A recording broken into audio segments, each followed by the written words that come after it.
Good morning, good afternoon, good evening, whenever you might be watching this video Bible study. It's good to be able to study God's Word with you again today. And as we get started, let's go to the Lord in prayer and ask for His blessing upon our study.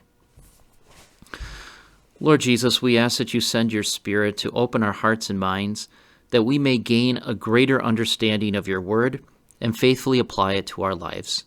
We ask this in your name. Amen. If there is one word that I would use to describe the disciples on Easter evening, besides confused, I think I would use the word exhausted. In the last 7 days, those disciples had watched Jesus enter Jerusalem to the praise of the people, made multiple trips back and forth between Jerusalem and Bethany, listened to Jesus teach the people and stump his enemies.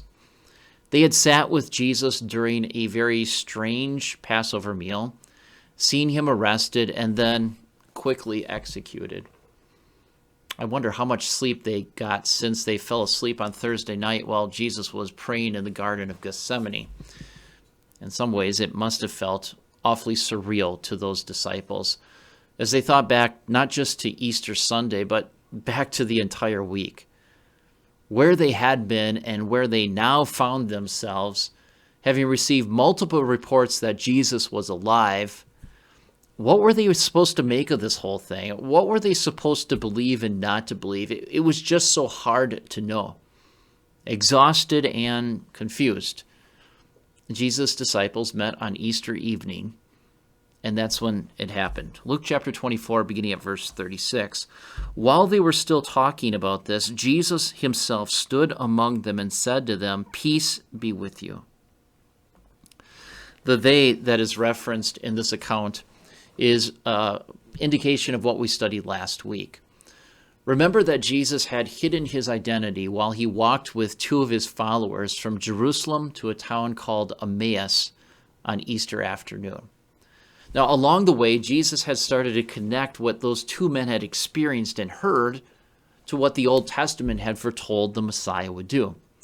And as the three men then reached their destination and began eating, Jesus revealed his identity, and then immediately he disappeared. Those two followers of Jesus then returned to Jerusalem and found Jesus' disciples and the other followers of Jesus who also were with them, and then reported what they had seen. Discussion immediately began as the two men had heard that Jesus had also appeared to Peter and then to some other women. What were they to make of all of this? And that's when it happened. Jesus himself stood among them. Now, can you even imagine the look on those disciples' faces? The two men who had just returned from Emmaus must have thought, "Oh, that's him." And the disciples there must have had maybe a quick flash of, "Oh no." I mean, do you remember the last time that most of those disciples had seen Jesus? They were the ones that were running away from Jesus, even though just a few hours earlier, they had said that they were ready to die with Jesus. Well, I guess not. And you might expect that the first words out of Jesus' mouth would have been, "You're fired," or "Thanks a lot, guys," or maybe, "I told you." But there's none of that. Jesus looks at his disciples and says, "Peace be with you." Now, while shalom, peace be with you, was the common greeting among Jews, this was so much more than just a greeting. Jesus was assuring these disciples that he wasn't angry with them, but instead there was peace because Jesus had paid the price of their sin. And the amazing part about those words of Jesus is he doesn't just say those words to those disciples standing there in that room on Easter evening. It's what Jesus continually comes to us and says. We've disappointed Jesus plenty of times. We've had good intentions not to fall into that same sin that tripped us up last time, but then failed miserably again. We have failed to honor Jesus with the decisions that we've made, the way that we've spoken about others, the anger that we continue to harbor in our heart. And as we confess our sins to Jesus, he still comes to us and says, "Peace be with you." Could there be anything better to hear? That's the announcement of Jesus that calms guilty consciences, that lifts sin-burdened hearts, that welcomes sinful failures like we have been. And how did the disciples respond? Well, beginning of verse 37, we read, "They were startled and frightened, thinking they saw a ghost. He said to them, 'Why are you troubled, and why do doubts rise in your minds? Look at my hands and my feet. It is I myself. Touch me and see. A ghost does not have flesh and bones, as you see I have.'" Now, the response of Jesus' followers was what I think you would expect after seeing someone suddenly appear in front of you who had been dead for 3 days.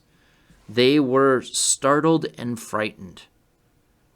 That word for frightened is actually the same one used to describe the women that very morning when they met at Jesus' tomb, well, when they were met by angels. They were frightened. They were scared, and for good reason. They didn't think that it could be Jesus. Why? Because even in those days, dead people didn't usually come back from the dead. Now, Jesus' question was meant to get them to think a little bit more about what they were seeing. A ghost would not have a body, as they could see that this figure standing in front of them had. But also notice specifically what Jesus tells them to look at. He says, "Look at my hands and my feet." He didn't just want to prove that he was alive, but he wanted to prove that he was their Jesus, the one whose hands and feet had been nailed to the cross. This made Jesus unique. Now, did you notice what the disciples did, or maybe more noticeably, what they did not do? Jesus offered for them to touch his hands and feet, but we're not told that any one of those disciples took Jesus up on his offer. Why not? Well, look at what we're told next. Verse 40. When he, Jesus, had said this, he showed them his hands and feet. And while they still did not believe it because of joy and amazement, he asked them, "Do you have anything here to eat?" They gave him a piece of broiled fish, and he took it and ate it in their presence. It felt all very unbelievable. The man that they thought was the promised Messiah, the one who had been dead for 3 days, was now standing there in front of them. Could this be the reason that maybe they did not touch Jesus' hands and feet? They were just trying to process everything.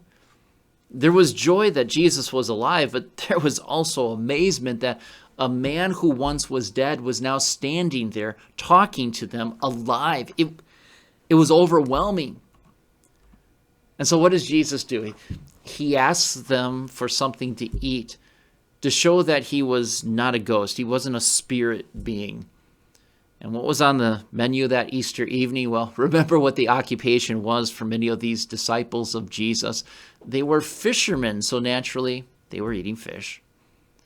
If Jesus was a ghost, the fish would have fallen straight through him because you need a physical body to keep food in. Jesus ate the fish and showed them that he was exactly who he appeared to be. And one of the things that I like about this account is the way that it shows how Jesus understood his disciples. He understood how crazy it must have seemed to them. He doesn't get angry. He doesn't get upset with them or their lack of belief. He shows them his hands and his feet. He eats food. He didn't have to do any of that. But he knew that that is what his disciples needed to be assured that it really was him alive. It makes me think of Jesus giving us the Lord's Supper, Holy Communion. Jesus would not have had to give us the Lord's Supper. Jesus has given us his word, through which he promises that his Spirit works to create and strengthen saving faith. In his word, he repeatedly tells us that he loves us and has forgiven us. And yet Jesus chose to come to us in the Lord's Supper in a very personal and miraculous way to give to us his body and blood along with the bread and wine, and says, "This meal is for you. I want you to know that your sins are fully forgiven. I love you." In the Lord's Supper, he gives us something that we can touch and taste and see to assure us of his love, because he knows us. and how we need that added assurance of what he has told us so many times before. Jesus then goes on to say, verse 44, Jesus said to them, "This is what I told you while I was still with you. Everything must be fulfilled that is written about me in the law of Moses, the prophets, and the Psalms." Then he opened their minds so they could understand the scriptures. He told them, "This is what is written. The Messiah will suffer and rise from the dead on the third day. And repentance for the forgiveness of sins will be preached in his name to all nations, beginning at Jerusalem. You are witnesses of these things. I am going to send you what my Father has promised, but stay in the city until you have been clothed with power from on high." Jesus says something similar to what he had said to the disciples on the road to Emmaus that same afternoon. The things that happened to Jesus were exactly as the Old Testament had foretold. And to show them that connection, we're told that then he opened their minds so they could understand the scriptures. I think that this is probably one of those places where it's good for us to consider the historical context of these events. These disciples were watching the culmination of thousands of years of promises and prophecies concerning a Savior that God had promised to send immediately following the fall into sin. Now, you think about it in those terms, it was a lot to take in and to understand. And so Jesus opened up their minds to understand how it all was fitting together exactly according to God's plan.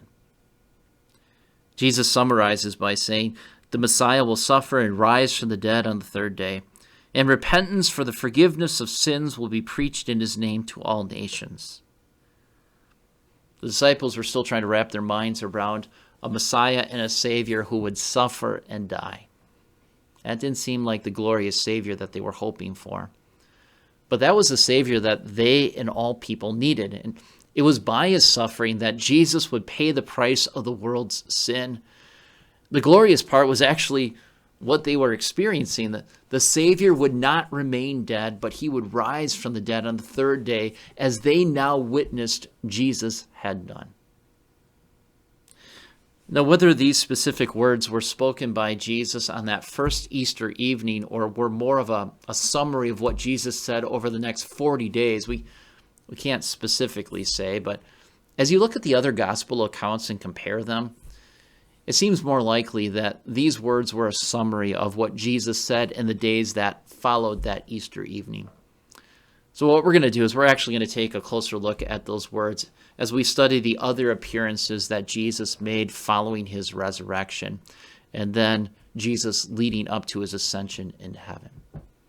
So next time, we're going to take a look at another appearance that Jesus made, but this time 1 week later after that Easter evening. As always, I would invite you to join us this weekend for worship at Star of Bethlehem, whether that is online or in person if you're in the area. Have a great week, and we'll see you next time for some more Bible study.